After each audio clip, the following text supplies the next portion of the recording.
30,000 दरम तक वेरी करती है दुबई के अंदर। 250 to 300 दरम्स के करीब आपकी वीकली ग्रोसरी होगी। इस साल से अभी 2 महीने में आए हैं और पूरा सिलेंडर खत्म कर दिया हुआ। देखिए जो रेजिडेंस की जो कॉस्ट है ना स्पाउस की, वो है आपने ये कोशिश करनी है कि मेट्रो करीब हो, क्योंकि बेड स्पेस शेयरिंग है अगर देखें तो वो बहुत सेफ है। 3 मंथ्स तो मेरे भी यहाँ पे हो गए हैं। अस्सलाम वालेकुम, welcome back to our channel. उम्मीद है आप सब लोग खैरियत से होंगे। तो हमारी आज की वीडियो काफ़ी इन्फॉर्मेटिव होने वाली है, इसको एंड तक देखिएगा और स्किप मत करिएगा, क्योंकि आज हम लोग आपको बताएंगे cost of living in Dubai. अगर अभी तक आपने हमारे चैनल को सब्सक्राइब नहीं किया तो हमारे चैनल को सब्सक्राइब कर लें। और इस वीडियो से रिलेटेड आपके कुछ भी क्वेश्चन होंगे आप कमेंट सेक्शन में डाल दीजिएगा, तो हम इंशाल्लाह उसका आपको रिप्लाई करते हैं। तो आपको काफी अरसा हो गया यहाँ रहते हुए, तो हम ऐसा करते हैं कि एक क्वेश्चन आंसर सेशन कर लेते हैं। मैं आपसे सवाल करती हूँ, आप उसके जवाब दें, तो हम सबको थोड़ा आइडिया हो जाएगा कि कॉस्ट ऑफ लिविंग क्या है दुबई में और किस तरीके से आप अपने एक्सपेंसेस को मैनेज कर सकते हैं अच्छे तरीके से। तो जी बताएं, सबसे पहले cost of living in Dubai, पहला हमारा सवाल। अच्छा, सबसे पहले तो ये बड़ा इम्पोर्टेंट और काफ़ी कॉमन क्वेश्चन है ये वाला। तो जो कॉस्ट ऑफ लिविंग दुबई, हम इसको जो है ना डिवाइड कर देते हैं 5 सेक्शन में। सबसे पहले जो आपकी मेजर कॉस्ट होती है वो आपकी अपार्टमेंट की होती है जहाँ आप रह रहे होते हैं। उसके बाद आपकी ग्रॉसरी है, ग्रॉसरी के बाद इलेक्ट्रिसिटी, देन उसके बाद गैस है, गैस के बाद आपकी इंटरनेट है। ये आपके 5 जो है ना ये काफ़ी कॉमन है। और अगर कुछ फैमिली है जिनके बच्चे भी हैं तो फिर डेफिनेटली स्कूल फीसेस आ जाएंगे उसके साथ। तो मेनली हम लोग अभी बात करेंगे 5 पॉइंट्स पे जो कॉमन है। लेट से अगर कपल रह रहे हैं उसके अंदर, तो अब जो अपार्टमेंट की कॉस्ट है, अब लेट से अगर आप लेते हैं स्टूडियो, तो स्टूडियो की कॉस्ट जो है ना वो वेरी करती है 22,000 दरम से लेके 35,000 30,000 दरम तक वेरी करती है दुबई के अंदर, depend on area. For example आप इंटरनेशनल सिटी वगैरह में लेते हैं तो वहाँ पे कॉस्ट कम होगी, बट अगर आप कोई अच्छे एरिया में चले जाते हैं डेफिनेटली वहाँ पे 30,000 35,000 तक होगी। जैसे मैं डिस्कवरी गार्डन की बात बताऊँ तो करेंटली स्टूडियो की कॉस्ट वहाँ पे 30,000 के करीब है। बट लेट से अगर आप 1 BHK लेना चाहते हैं तो 1 BHK की जो कॉस्ट है वो वेरी कर रही है 40,000 से लेके 60,000 दरम तक। वो डिपेंड अगेन आप कौन से एरिया में रह रहे हैं, कहाँ रहना चाह रहे हैं, तो वो डिपेंड करती है। अच्छा, तो फिर अपार्टमेंट तो हमारा हो चुका कि अपार्टमेंट आपके मतलब स्टूडियो की ये कॉस्ट है, अपार्टमेंट की ये कॉस्ट है आपकी। तो नेक्स्ट हमारी जो मेन इंपॉर्टेंट चीज़ आती है वो ग्रॉसरी की आती है, क्योंकि ग्रॉसरी आपको पूरे महीने का एक अगर हम एक्सपेंस आउट निकालें उसका, तो ग्रॉसरी भी बहुत इंपॉर्टेंट है। तो ग्रॉसरी के बारे में आप बताएं कि ग्रॉसरी की कितनी कॉस्ट है, और मिडिल क्लास जो फैमिलीज़ हैं या 2 बंदे अगर रह रहे हैं तो उनमें ग्रॉसरी की कितनी रिक्वायरमेंट होती है, कितनी कॉस्ट उसमें होती है। ग्रॉसरी बेसिकली सब्जेक्टिव मैटर है, ये डिपेंड करता है कपल्स पे, इंडिविजुअल्स पे डिपेंड करता है। एग्जैक्टली। तो आप मैं एक जो आपको रफली आइडिया दे रही हूँ, तो वीकली जो है आप 250 to 300 दरम्स के करीब आपकी वीकली ग्रॉसरी होगी। इसमें सब कुछ इंक्लूड होता है, फ्रूट भी है, उसके बाद आपका मीट है, दूध है, इस तरह की चीज़ें। तो अप टू 300 दरम्स के अंदर आप वीकली ले सकते हैं। तो 4 वीक्स हैं तो आप 1200 दरम्स आपके आ जाएंगे वीक इसके मंथ के। तो आप 1500 तक ले सकते हैं, but again it's very from 1000 भी आप कर सकते हैं। अगर आप बहुत ही क्या मॉडरेट तरीके से रहेंगे तो 1000 तक भी लेके जा सकते हैं। तो 1000 से लेके 1500 तक। बट इसमें इंपॉर्टेंट यह है कि इसमें जो आप बाहर से खाना खाएंगे, बाहर से कुछ भी खाएंगे, रेस्टोरेंट जाएंगे, वो इसमें इंक्लूड नहीं होगा। ये मैं आपको जस्ट ग्रॉसरी की जो है ना वो बता रहा हूँ, वो कॉस्ट है, ग्रॉसरी की कॉस्ट है। एग्जैक्टली। और जैसे ज़ैन ने बोला कि अगर आपकी स्टैंडर्ड ऑफ लिविंग बहुत हाई है तो ऑफ कोर्स ये आप 3000 पे ले जाएं, 4000, वो तो it's totally up to you. लेकिन अगर आप बहुत मॉडरेट तरीके से रहना चाहते हैं तो इट्स अंडर 1500 आप बहुत अच्छे से मैनेज कर सकते हैं। नेक्स्ट हमारी आती है इलेक्ट्रिसिटी की कॉस्ट। तो इलेक्ट्रिसिटी की कॉस्ट के बारे में बताएं कि वो कितनी होती है और आप किस तरीके से उसको मैनेज कर सकते हैं, क्योंकि यहाँ पे तो आपको पता है यूएई में गर्मी बहुत है और सेंट्रली एयर कंडीशनड होता है और थ्रू आउट द डे आपका एसी चल रहा होता है। तो इसको किस तरीके से हम कंट्रोल कर सकते हैं कि आपका बिल बहुत ज़्यादा ना आए, और आप कितना एटलीस्ट कितना बजट हमें अपना इलेक्ट्रिसिटी के लिए रखना चाहिए। इलेक्ट्रिसिटी यूएई फेमस है डेफिनेटली। यहाँ पे काफ़ी हॉट टेम्परेचर रहता है, समर रहता है मोस्ट ऑफ द ईयर में। तो 8 मंथ्स तो आपको समझ लें कि समर ही रहेगा ऑलमोस्ट। तो 8 मंथ और बाकी जो 4 मंथ्स है वो आपका टेम्परेचर ज़रा नॉर्मल हो जाता है। तो एवरेज जो है अगर आप समर का ले लेंगे तो 700 तक तो आपका आएगा, 600 to 700 दरम्स पर मंथ। और अगर आप जब 4 मंथ्स होता है विंटर के तो उसमें 250 to 300 आएगा। तो अगर आप थ्रू आउट द ईयर उसका एवरेज निकालेंगे तो वो बिटवीन 500 to 600 दरअसल पर मंथ जो आपको पड़ेगा।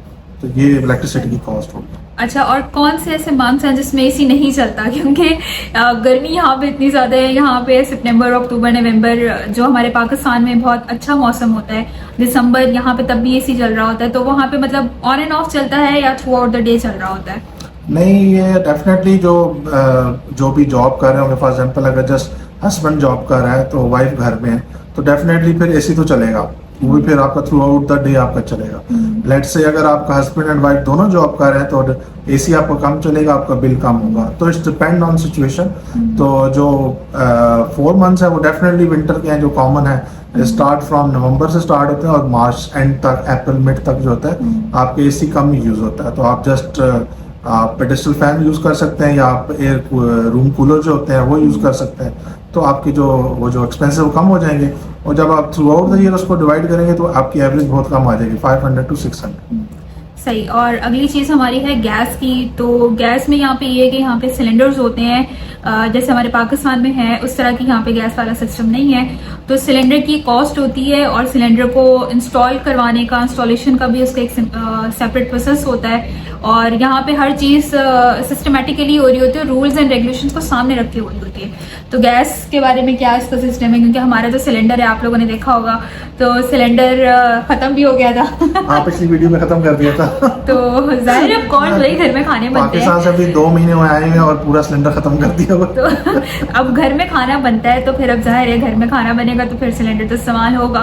तो गैस का क्या सिस्टम है जी? सिलेंडर है, कुछ लोगों के गैस आ रही होती है, तो मतलब ये क्या स्टेट टू स्टेट वेरी करता है या कोई और सिस्टम है? एरिया टू एरिया वेरी करता है, ये क्या इसका सिस्टम है? स्टेट टू स्टेट वेरी करता है और एरिया टू एरिया भी वेरी करता है। अभी दुबई में कुछ नए न्यू एरिया है वहाँ पे, और शारजा में है जैसे न्यू एरिया, वहाँ पे आपको कनेक्शन दे रहे हैं। तो उसका एक प्रोसेस होता है कनेक्शन का, और उसमें नॉर्मली आपका monthly 90 to 100 dirhams per month आपके गैस के चार्ज आते हैं। बट अगर आप सिलेंडर लें तो सिलेंडर जो होता है बेसिकली 22 kg का सिलेंडर होता है, और एक सिलेंडर की जो करंट कॉस्ट है वो है 100 dirham। और अगर आप कपल रह रहे हैं तो आपकी आराम से 2 से 3 महीने आराम से उस सिलेंडर में जो है वो गुजर जाएंगे, अगर आपकी वाइफ जो है देख के पकाने वाली है। अगर मेरी तरह है तो वो 1 महीने में खत्म हो जाएगा आपका। मैं बहुत देख के पकाती हूँ, ऐसी कोई बात नहीं है। पहले से इस्तेमाल करे थे मैंने, तो आगे फिर 2 महीने और इस्तेमाल किए। तो अच्छा जी, अगला है अगला है जी इंटरनेट का। तो इंटरनेट यहाँ पे वाईफाई भी है और डेटा कनेक्शन भी होता है। तो वाईफाई के क्या चार्जेस हैं इंस्टॉलेशन के, प्लस वाईफाई जैसे हमारे पाकिस्तान में डिफरेंट कनेक्शंस हैं, लाइक वतीन है, पीटीसीएल है, और हमारे डिफरेंट हैं, जास के हैं, आप 4G डिवाइस ले लें। तो यहाँ का क्या सिस्टम है वाईफाई का, कि वाईफाई सिर्फ एक ही है जो through out the UAE operate हो रहा है, या वाईफाई के डिफरेंट चैनल्स हैं और सेपरेट जो डिवाइसेस हैं उनका क्या सिस्टम है? वाईफाई इंटरनेट बेसिकली जहाँ पे 2 ही कंपनीज हैं, एक एतिसलात और एक डू है, तो ऑलमोस्ट चार्जेस भी सेम है इनके। बट ये है कि एरिया कवरेज पे डिपेंड करता है, आप कौन सी बिल्डिंग में रह रहे हैं, कौन से एरिया में रह रहे हैं, वहाँ पे किसकी ज़्यादा अच्छी कवरेज है। मोस्टली एतिसलात यूज होता है यहाँ पे। तो इसके जो पैकेजेस हैं वो 300 से लेके स्टार्ट होते हैं और 500 तक जाते हैं। तो उसमें पैकेजेस में स्पीड पे आप डिपेंड करता है, स्पीड आपकी कैसे लेना चाह रहे हैं। अगर आपका यूजर ज़्यादा है तो आपके ज़्यादा स्पीड लेंगे तो उसके चार्जेस बढ़ जाएंगे। बट नॉर्मली 300 टू लेके अप टू 500 तक है, तो उसमें आप कोई भी जो है ना वो यूज़ कर सकते हैं इसके अंदर। तो इट्स अ बड़ी ईजी प्रोसेस, कोई इतना डिफिकल्ट प्रोसेस नहीं है इसका। सही। और नेक्स्ट वो जो मैं आपसे डिवाइस का पूछ रही थी कि डिवाइस कुछ होती है यहाँ पे, या अगर कोई सेपरेट अपने मोबाइल का ही पैकेज लेना चाहे तो आप अपने मोबाइल में भी, जैसे आप पैकेज वगैरह लेते हैं अपने मोबाइल में, तो वो भी एक ऑप्शन है। आप अपने मोबाइल में भी, अगर आपका मतलब इतना यूसेज नहीं है और कोई सिंगल रह रहा है, स्टूडियो अपार्टमेंट में रह रहा है, उसका इतना यूसेज नहीं है, तो वो अपना मोबाइल में भी पैकेज कर सकता है। It's not necessary to install the wifi. Next हमारा है जी स्कूल बिल्स। तो जो स्कूल की जो फीसेस हैं इट्स रियली हाई। तो स्कूल के बारे में बताएं आप। स्कूल का अगेन डिपेंड करता है आप अपने बच्चे को किस स्कूल में भेजना चाह रहे हैं, और आपके बजट पे भी डिपेंड करता है। लेकिन मिनिमम आप ये समझ लें कि इंक्लूडिंग ट्रांसपोर्टेशन और इसके अलावा दूसरे जो भी बच्चों के खर्चे होते हैं और स्कूल फीस मिला के मिनिमम 1000 से स्टार्ट होता है, and it can go up to 5000 6000 per month तक। तो आप जैसे फॉर एग्जांपल कुछ काफ़ी इंडियन स्कूल्स हैं, पाकिस्तानी स्कूल्स भी हैं, तो वहाँ पे आपको 600-700 दरम जो होंगे वो आपकी स्कूल फीस होगी, प्लस 200-250 ट्रांसपोर्टेशन चार्जेस होते हैं। जो स्कूल वाले पिक एंड ड्रॉप बच्चों को देते हैं, और प्लस उसके अलावा जो मंथली एक्सपेंसेस बच्चों के होते हैं, समटाइम प्रोजेक्ट्स आ जाते हैं। तो इस तरह आप समझ लें कि 1000 से लेके 5, 6, 7000 तक जा सकता है। तो it's depend upon your budget और आप क्या प्रेफरेंस है, तो ये वेरी करता है, ये भी सब्जेक्टिव है। ये भी सब्जेक्टिव, सही।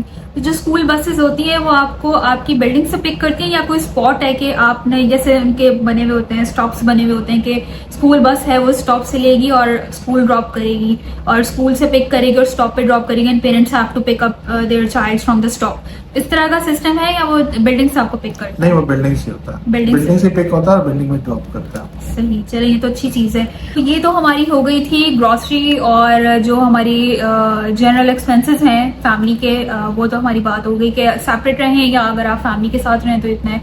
लेकिन जो इसके बाद इम्पोर्टेंट चीज है वो है कि दुबई में आप अपनी फैमिली को बुलाना चाह रहे हैं, जैसे आपने मुझे बुलाया, और फैमिलीज हैं अपनी फैमिली को बुलाती हैं, लोग हैं जो बुलाते हैं अपनी फैमिली को, तो उसमें आपकी जो वीजा कॉस्ट आती है वो क्या आती है, वीजा का प्रोसेस क्या है, और आपको वीजा कितने टाइम का मिलता है? अच्छा, वीज़ा जो होता है बेसिकली आपको मिलता है 2 ईयर्स का। जो रेजिडेंस वीज़ा होता है स्पाउस का, वो होता है 2 ईयर का, और इसका जो प्रोसेसिंग टाइम है ज़्यादा नहीं लगता। वो अगर आप अर्जेंट लेना चाहें तो उसी दिन आपका निकल आता है 2 से 3 घंटे में एक्सप्रेस। नॉर्मली आपको जो है वो 3 to 5 वर्किंग डेज में आपको वीज़ा मिल जाता है। और इसके जो डॉक्यूमेंट्स हैं वो स्टेट टू स्टेट वेरी करते हैं। कुछ शारजा के अंदर उसकी थोड़ी सी रिक्वायरमेंट डिफरेंट है, दुबई के अंदर थोड़ी सी डिफरेंट है। तो इसके एक वो एक डिफरेंट है डॉक्यूमेंट्स की क्या रिक्वायरमेंट है। अगर व्यूअर्स ने कमेंट सेक्शन में पूछा कि डॉक्यूमेंट्स की रिक्वायरमेंट, तो वो भी हम बता देंगे आपको। तो हम उसका एक अलग से सेपरेट एक आपके साथ हाँ, भी लोग अपना बना के शेयर करेंगे कि कौन सी डॉक्यूमेंटेशन इंपॉर्टेंट है जब आपने अपने स्पाउस को यहाँ बुलाना है, और उसका प्रोसेस क्या है। पाकिस्तान से अगर आप आते हैं और पाकिस्तान के किसी भी शहर से हैं, उसका प्रोसीजर सेम है, लेकिन यहाँ की हर स्टेट का प्रोसीजर डिफरेंट है। कुछ लोग यहाँ पे अरेबिक ट्रांसलेशन मांगते हैं, कुछ नहीं मांगते हैं, कुछ स्टेट्स, तो ये डिफरेंट है। तो उसका बिल्कुल हम एक सेपरेट वीलॉग बनाएंगे क्योंकि एक लंबी डिस्कशन है। तो इसके अलावा अगर हम देखें तो अगर सिंगल वीजा कॉस्ट है तो उसका क्या सिस्टम है? देखिए, जो रेजिडेंस की जो कॉस्ट है ना स्पाउस की, वो है 2300 से लेके 2500 तक। अब ये कॉस्ट इसलिए वेरी कर रही है, गवर्नमेंट की जो फीसें होती है वो तो सेम होती है, बट आप जिस जो वीज़ा एजेंट वगैरह जिससे आप अप्लाई करते हो उनकी सर्विस कॉस्ट वेरी करती है। प्लस आप इंश्योरेंस क्या ले रहे हो, तो अगर आप बहुत ही बेसिक इंश्योरेंस लेते हो तो आपको 2300 2200 तक भी आ जाएगा। बट लेट से अगर आप जो है इंश्योरेंस अच्छी वाली ले लेते हो तो 2500 तक आएगा, बट इट्स वेरी। तो 2200 दरहम से लेके 2500 दरहम वीज़ा कॉस्ट है, और ये जो है 2 ईयर्स का वीज़ा होता है। अब इसमें इंक्लूडेड सब कुछ होता है, आपकी वीज़ा आएगा, आपकी वाइफ आएगी, फिर उसका मेडिकल होगा, फिर उसका एमिरेट्स ID बनेगा, एंड देन स्टिकर एक वीज़ा पेस्ट होता है, जो अब तो नहीं होता, अभी तो सॉफ्ट कॉपीज देते हैं, इंक्लूडिंग एवरीथिंग, मतलब जो इसमें सब कुछ इंक्लूड होता है, और इसमें कोई ऐसा नहीं है कि आपको बाद में कुछ एक्स्ट्रा चार्जेस देने पड़ता है। सही। और इसके अलावा हमने लास्ट ये चीज सुनी थी कि जो विजिट वीजा है, एक तो उसकी कॉस्ट है दैट इज सेपरेट, लेकिन विजिट वीजा जो है पहले 3 मंथ्स का होता था, अब वो उसका ड्यूरेशन कम हो गया है। तो उसमें कॉस्ट में भी कोई फर्क आया है कि अगर आप पहले 3 महीने रहते थे और अब आप 2 महीने रहते हैं तो आपकी कॉस्ट कम हो गई है, या आपकी कॉस्ट उतनी ही है और आपका ड्यूरेशन कम हो गया? नहीं, कॉस्ट तो डेफिनेटली कम है। पहले तो 3 मंथ्स का था तो उसकी कॉस्ट ज़्यादा थी, अभी 2 मंथ्स का है। तो अगर फॉर एग्जांपल कोई आना चाह रहे हैं विजिट वीज़ा पे, अपनी स्पाउस को बुलाना चाह रहे हैं, तो उसकी जो 2 मंथ्स की कॉस्ट है वो 600 दरहम तक है। कुछ 540 देते हैं, कुछ 530 भी देते हैं, बट 600 दरहम है उसमें 2 मंथ्स की। और अभी करंटली जो है, अभी जो करंट जो रूल है नया आया है गवर्नमेंट की तरफ से, आप उसको एक्सटेंड भी कर सकते हैं विद इन अ कंट्री, आपको एग्जिट करने की जरूरत नहीं है। जस्ट 1 वीक पहले ये आया है, इसका न्यू रूल है, तो आप 2 मंथ्स के लिए बुला के बाद में एक्सटेंड भी कर सकते हैं। अच्छा, तो जो नेक्स्ट इम्पॉर्टेंट चीज है वो ये है कि जो फैमिली सेटलमेंट कॉस्ट है वो क्या होती है, क्योंकि विजिट आपने ऑफ कोर्स वीजा लगा दिया, आपको ग्रॉसरी का पता चल गया, आपको डिफरेंट एक्सपेंसेस, आपके डे टू डे एक्सपेंसेस जो है उसके बारे में आपको पता चल गया, बट एक ओवरऑल कॉस्ट होती है आपकी, फैमिली सेटलमेंट कॉस्ट होती है, उसकी क्या मतलब कॉस्ट आपकी एवरेज आती है? अच्छा, अभी जैसे फॉर एग्जांपल पाकिस्तान और इंडिया में तो इतने अच्छे हालात नहीं है, तो बहुत ज़्यादा फैमिलीज क्या चाह रही हैं कि यूएई में सेटल हो जाए हमको। तो उसमें यह है कि आपका एक तो कॉस्ट होगी आपके वीज़े की, जो मैंने आपको बताया, तो उसमें आप अगर फैमिली के साथ आएंगे तो आपको सबका विजिट वीज़ा ही लेना पड़ेगा। अगर आपके हस्बैंड है, वाइफ है, और अगर एक बच्चा है, या आप जस्ट कपल है, तो सबका आपने विजिट वीज़ा ही लेना पड़ेगा। विजिट वीज़ा पे आप आ जाएंगे यहाँ पे, उसके बाद ये है कि यहाँ पे आप स्टूडियो लेते हैं, वो भी आपको मंथली रेंट पे मिल जाएगा, या वन बेडरूम हॉल लेते हैं, वो भी आपको मंथली मिल जाएगा। तो इट्स डिपेंड ऑन यू कि आपकी क्या प्रेफरेंस है। एंड देन आपको मैंने पहले बताया जैसे ग्रोसरी, इलेक्ट्रिसिटी, ये सारी कॉस्ट तो जो है आपको मैनेज करनी है, आप कितना कर सकते हैं। बट अप्रॉक्सीमेटली अगर मैं आपको बात करूं कि अगर आप आना चाह रहे हैं स्टार्टिंग में, तो मेरा तो यही मशवरा होगा जो मोस्टली लोग करते हैं, वो जो है अगर दुबई में आते हैं तो दुबई में ज़्यादा एक्सपेंसिव एरिया में वो स्टे नहीं करते हैं, क्योंकि उनका पर्पस ये होता है कि हम यहाँ पे सेटल हों, इन टर्म्स ऑफ कि यहाँ पे आएँ, जॉब देखें, जॉब लें और फिर हम अपनी लाइफ को सेटल करें। तो आप ऐसे एरिया में जाएं जहाँ पे कॉस्ट कम है बट नियर टू मेट्रो। आपने ये कोशिश करनी है कि मेट्रो करीब हो, क्योंकि आपको ट्रांसपोर्टेशन आपको चाहिए होगी, तो ट्रांसपोर्टेशन के लिए आपको मेट्रो चाहिए, तो वो आपके लिए काफ़ी कन्वीनियंट हो जाएगा। तो अप्रॉक्सीमेट आपको 7,000 to 8,000 दरम्स पर मंथ आपका एक्सपेंस जो है वो आप अपने जेहन में रख के हैं। ये आपके मंथली एक्सपेंसेस होंगे इतने, इंक्लूडिंग एवरीथिंग। इसमें ग्रोसरी भी है, इंटरनेट, इलेक्ट्रिसिटी, गैस, आपकी ट्रांसपोर्टेशन है, और उसके बाद आपके अकोमोडेशन के चार्जेस हैं। तो आपको कम से कम 3 to 4 मंथ्स का जो है वो बैकअप आपको लेके आना है, तो ताकि आपको जो है, क्योंकि जॉब जरूरी नहीं आपको फर्स्ट मंथ में मिल जाए, 10 डेज या 15 डेज में मिले, अगर आपका कोई रेफरेंस नहीं है तो इट्स वेरी कम्पिटिटिव मार्केट, क्योंकि आपको पता है कि मोर देन 200 नेशनल्स यहाँ पे रह रहे हैं, कंपटीशन बहुत ज़्यादा है। और सिर्फ आप जैसे आप अपने कंट्री से आएंगे तो कंट्री मैन से ही तो नहीं आपका कंपटीशन, तो काफ़ी ज़्यादा कंपटीशन होता है। तो आपने इतना जहन में टाइम रख के आना है कि आपने 3 to 4 मंथ्स एटलीस्ट आपने जो है ना उसका बैकअप साथ लेके आना है फैमिली के साथ। चलें, सही। और अगर सिंगल कोई आना चाह रहा है, जस्ट अपनी फैमिली को नहीं लेकर आना चाह रहा, तो या वो पहले चाह रहे हैं कि पहले आएँ, जॉब सर्च करें, उसके बाद फिर वो सेटल हो जाएं और फिर अपनी फैमिली को बुलाएं, तो उनके लिए क्या आपकी रिकमेंडेशन है कि वो कौन सा घर लें, उनके कितने एक्सपेंसेस मंथली हो सकते हैं, और क्या मतलब उनके लिए आपकी क्या रिकमेंडेशन है? जो सिंगल है, सिंगल डेफिनेटली उनका वो जो आएंगे विजिट वीज़ा कॉस्ट तो सेम रहेगी, उसमें चेंजेस नहीं आएंगी। बट चेंजेस कहाँ आएंगी कि वो जो है शेयरिंग पे ले लेंगे, जो बेड स्पेस शेयरिंग है। जो बेड स्पेस शेयरिंग है अगर देखें तो वो 800 से लेके 1200 तक है, और इसमें इंक्लूडिंग सब कुछ होता है। इसमें इंटरनेट भी होता है, इसमें इलेक्ट्रिसिटी भी होती है, गैस वगैरह सब कुछ होती है। तो आपको क्या होता है कि एक रूम में क्या होता है 4 से 5 लोग, इवन 6 लोग होंगे, तो आपको एक उसमें से एक बेड शेयर किया जाएगा। तो आप अकेले रह रहे होगे तो आपको 1000 डिपेंड करता है, 800 से लेके 1200 तक है, तो आप वहाँ पे शेयर करोगे, आप इतने पे करोगे, प्लस फिर आपकी जो फूड वगैरह है सब कुछ है वो सब इंडिविजुअल पे डिपेंड करता है। तो उस सिलसिले में ये होगा कि आपकी कॉस्ट बहुत ज़्यादा कम हो जाएगी। तो उसमें आप ये समझ लें कि आप आराम से 2500 to 3000 दरम्स पर मंथ में आप आराम से उसे कर सकते हैं। बट अगेन अगर आप आ रहे हैं उसमें विजिट वीज़ा में तो आपको 3 to 4 मंथ की कॉस्ट अपने साथ रखनी है। और ये जब बैचलर आप होते हैं, जब सर्च कर रहे होते हैं, आप और भी कॉस्ट कम कर लेते हैं, क्योंकि आपका पर्पस ये होता है कि कॉस्ट कम से कम लगे और आपको जल्द से जल्द जॉब मिल जाए। तो अगेन ये आपकी कोशिश, आप कितना सेव कर सकते हैं। इसके अलावा मतलब आप क्या, आपकी सजेशन है, आप क्या लोगों को रिकमेंड करेंगे कि वो सिंगल आएँ पहले, उसके बाद फैमिली को बुलाएं, या वो इकट्ठे आएँ सारे और मिलकर सब कुछ मैनेज करें, हैंडल करें, कि हस्बैंड जॉब करे या जॉब सर्च करे, वाइफ पीछे से सब कुछ घर को मैनेज करें ऑल, और कौन से ऐसे मंथ्स हैं जिसमें ज़्यादा चांसेस हैं जॉब मिलने के? अच्छा, जो मेरा एक्सपीरियंस है, जो काफ़ी टाइम हो गया मैं यूएई में रहते हुए, और जो मैंने अपने देखा है तो उसमें यही एडवाइजेबल है कि आप जो है ना सिंगल आए, एक सिंगल पर्सन आए, मियाँ बीवी हैं, बच्चे हैं, तो एक बंदा आए यहाँ पे सबसे पहले विजिट वीज़ा पे, यहाँ आके जॉब सर्च करे। जब उसको जॉब मिल जाती है तो फिर जो है वो सेटल होने के बाद फैमिली को बुला ले यहाँ पे। ये सबसे ज़्यादा जो सेफ है, और इसमें आपके एक्सपेंसेस भी कम लगेंगे। अदरवाइज अगर आप फैमिली के साथ सेटल हो गए तो आप काफ़ी ज़्यादा रिस्क ले रहे हो उसके साथ, क्योंकि आपके एक्सपेंसेस भी बढ़ रहे हैं और जॉब भी नहीं है आपके पास, और आपको ये भी पता जॉब मिलेगी भी नहीं मिलेगी, तो एक्सपेंसेस भी ज़्यादा, तो उसमें रिस्क फैक्टर ज़्यादा है। अगर आप खुद आएंगे अकेले तो उसमें आपकी कॉस्ट सेव हो जाएगी, बट यह है कि आपके रिस्क भी कम हो जाएगा और आप इजीली जॉब भी सर्च कर सकते हो। और इसके अलावा जो इम्पोर्टेंट जो क्वेश्चन पूछा कि कौन से मंथ जो ज़्यादा जिसमें हाई चांसेस होते हैं, तो वो स्टार्ट होते हैं जनवरी से लेके अप्रैल तक। तो जनवरी से अप्रैल तक जो है इसमें सबसे ज़्यादा वैकेंसीज यहाँ पे निकलती हैं। तो अब आएँ तो कोशिश करें इन्हीं मंथ्स में आएँ। और आपने एक और बात ज़हन में रखनी है, आपने रमज़ान में नहीं आना यहाँ पे, और ईद के दिनों में नहीं आना, क्योंकि रमज़ान और ईद के दिनों में यहाँ पे बिल्कुल जो होती है वैकेंसीज जो होती हैं वो ना होने के बराबर होती है, आपका टाइम यहाँ पे वेस्ट होगा। तो आप मोस्टली आप कोशिश यही करें कि आप जनवरी से आएँ और अप्रैल तक यहाँ पे खूब जो है ना उसको फोकस होकर जहाँ पे जॉब सर्च करें, तो इंशाल्लाह फिर आपको मिल जाएगी। लास्ट क्वेश्चन हमारा ये है आज के सेशन का, जो कि बहुत कॉमन है, सबको पता है, but still we want to discuss कि is it safe to move to UAE? Definitely UAE जो है और even Dubai is a state of UAE is very very safe for the females, for the families.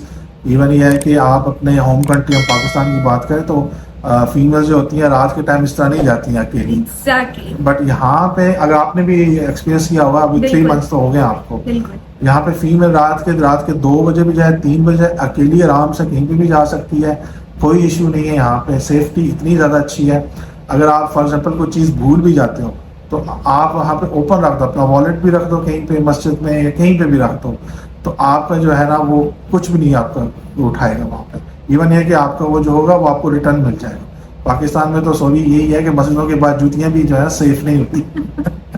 वो तो है, बुराई की बात नहीं है, but this is the fact. ऐसी कोई बात नहीं है कि हमें अपना कंट्री पसंद नहीं है, हमें अपना कंट्री बहुत पसंद है, बट फैक्ट इज फैक्ट, सच बोलना चाहिए। बट यहाँ भी है कि हम एडवाइस करेंगे फैमिलीज आए, टेंशन की कोई बात नहीं है, आप आराम से फ्रीली घूम सकते हैं, कोई आपको कुछ नहीं कहेगा, कोई आपकी लाइफ में इंटरफेयर नहीं करेगा। सब लोग अपनी लाइफ में बिजी हैं, सब लोग यहाँ पे कमाने आए हैं, कोई दूसरी की लाइफ में इंटरफेयर नहीं करेगा और कोई अपनी लाइफ में इंटरफेयर पसंद भी नहीं करेगा। तो आप आए, ये क्वेश्चन तो है ही नहीं है, it's a very safe country.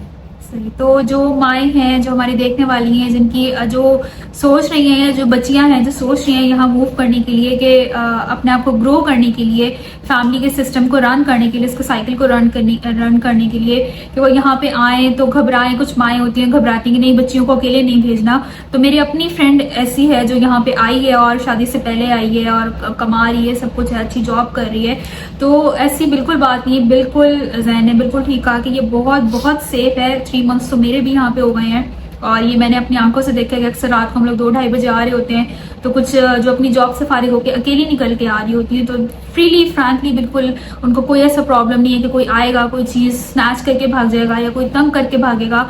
यहाँ पे सेफ्टी मेजर्स बहुत अच्छे से फॉलो किए जाते हैं और प्रॉपर उसके रूल्स एंड रेगुलेशंस हैं। ये हमारा आज का था छोटा सा वीलॉग, क्वेश्चन आंसर का सेशन। उम्मीद है आप लोगों को अच्छा लगा होगा। कोई भी क्वेश्चन इससे रिलेटेड आपके माइंड में आए जो हमसे स्किप हो गया हो और आप हमसे पूछना चाह रहे हैं, तो कमेंट बॉक्स में लाजमी हम लोगों से डिस्कस करें, हमसे शेयर करें, हम जरूर उसके आंसर करने की कोशिश करेंगे। इंशाल्लाह आने वाले टाइम में हम इस तरह के मजीद आपके साथ इंफॉर्मेटिव वीलॉग शेयर करते रहेंगे, आपको सारी इंफॉर्मेशन यहाँ के बारे में मिलती रहे। तब तक के लिए अपना ख्याल रखें। अल्लाह हाफिज। अल्लाह हाफिज।